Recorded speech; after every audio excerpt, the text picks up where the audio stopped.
Today, the British papers not owned by Rupert Murdoch rumored that he might be jailed. Americans, even Brits, have little or no idea what is at risk here. There's simply no one who can report it when the individual who not only controls the world's largest news organization turns out to be, well, what? Who is Rupert Murdoch?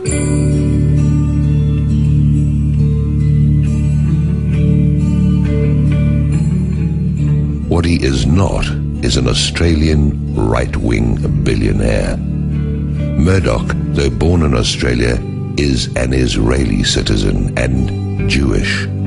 Why is this important? Murdoch is now admitted to have controlled the political systems in Britain and America for 2 decades. He has had the power to choose national leaders, make policy, pass laws at will. Where did all this power come from? We now know it came from spying, blackmail, bribery and propaganda. What is his agenda? There's the rub. Was it about selling newspapers using scandals or spying in the name of Israel to push Britain and the United States into wars for Israel? There is a simple answer. Murdoch's primary motivation isn't even that he is for Israel. Murdoch is perhaps the most influential Israeli, more powerful than Netanyahu. The problem with that is that his beliefs are what we call ultra-nationalist. This makes him a threat. Ultra-nationalists are known for support for wars, plan terrorist acts, manipulate populations into strife and racism, foster fear and panic, even financial ruin. What are we describing here? If you aren't totally brain dead, you realize I'm describing Sean Hannity, Bill O'Reilly, Glenn Beck, Rush Limbaugh, and Fox News. Murdoch owns Fox News and so much else you may not have the time to look at the list. If he doesn't own it, he doesn't want it. Fox is a network, and Murdoch owning so many newspapers across America and being a foreigner shouldn't be able to control such a thing. How did he do it? Reagan appointed Murdoch an American citizen. Murdoch promised to have Fox News support Republicans and say whatever was needed, no matter how false, how stupid, or, as we have seen for decades, how genuinely evil. What he really did, however, was use Fox as a base to allow Israel to run spy operations. These went 2 ways. First, Israeli got lots of military technology and secrets they could sell to America's enemies for money. This is good Murdoch business sense, as we all see now. Secondly, Murdoch helped Israel gain control of Congress. They literally run the United States. The tools, as in Britain, bribery and blackmail, police, military, and Congress. No surprises for anyone. Murdoch has, in fact, engineered the last 20+ years of American history, picking politicians, throwing elections, establishing policies. Were the decisions his own? I don't think so. I think Murdoch represents a group, mostly financial, making up the Rothschild family, the Federal Reserve banks, and organized crime. There is an Israeli or Jewish aspect to some of this, but not in the sense of being pro or anti-Semitic. The Murdoch empire, married to the lily-white, no Jews allowed Republican Party, simply put their own very powerful spin on the good old New World Order, pushing it into drug running, arms and human trafficking, manipulated international currencies and debt on a massive scale, ran America and the European Union into economic collapse, worked with oil companies to set up price-fixing schemes. This is what Murdoch and his friends have done, all the while pointing their fingers at Osama bin Laden and the evil liberals. They divided Britain, started at first as conservatives and then changed to liberals. What they did in Britain is undermine legal government, destroy the nation and the public's trust in the government. Blair, Cameron, it doesn't matter. Murdoch chose both and ran and runs both like hand puppets, as he did with Bush and his friends. The ideas are simple. Bilk the countries out of every last cent. Use a portion to bribe or blackmail politicians, buy police, and get even more money.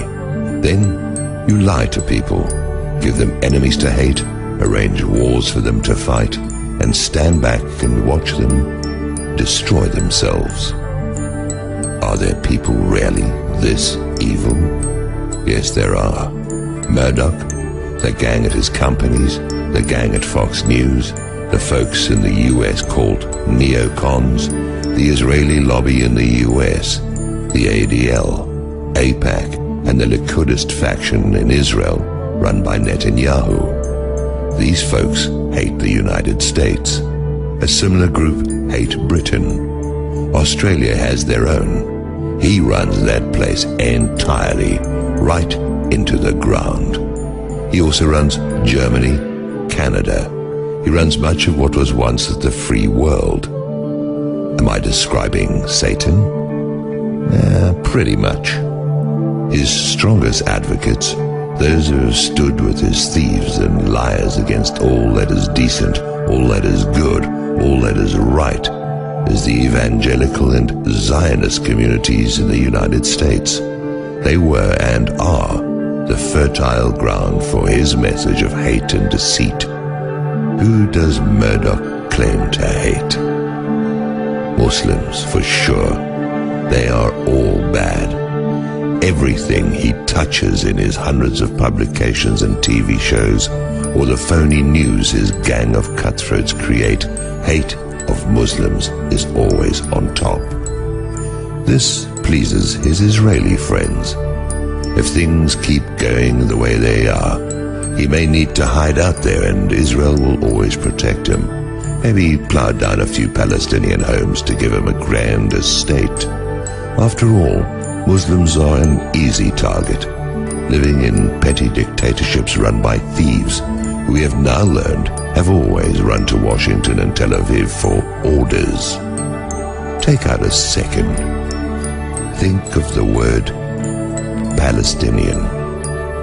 Do you also think terrorist? Do you see a child being killed by an Israeli helicopter or innocent people killed by a TV villain, almost invariably played by Jewish actors, perhaps a sick inside joke of Murdoch's? The Islamic people of the world have been played, exploited and crushed since 1919. History will show it carefully planned and financed by a certain European banking family, one that 6 years earlier had established an illegal banking system in the US. Learn about the real Balfour Declaration and how it was gotten through blackmail. Learn who wrote it and to whom it was sent. The story reads exactly like the things that are coming out in Britain day after day. Murdoch tells his followers to hate smart people. There has to be fear of the educated, the elites.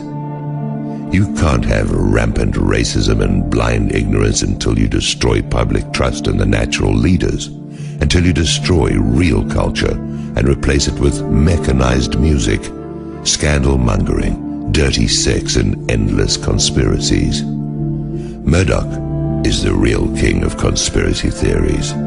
Look at the endless list of wild accusation that comes from Fox alone. Then look at the others, the accusations, the wild and insane things that were written into history but likely planned by Murdoch.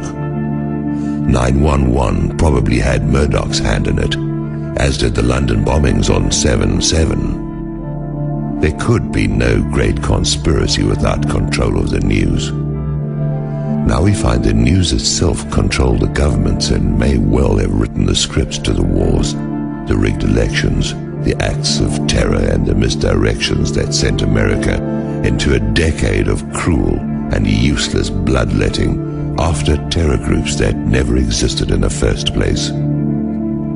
Now, today, as our British cousins are reeling in the revelations that their government for decades has not been their own, a diseased hybrid of crazy old man, Israeli spies, and the paid stooges that the people thought were serving them. And it goes on in America, full blast.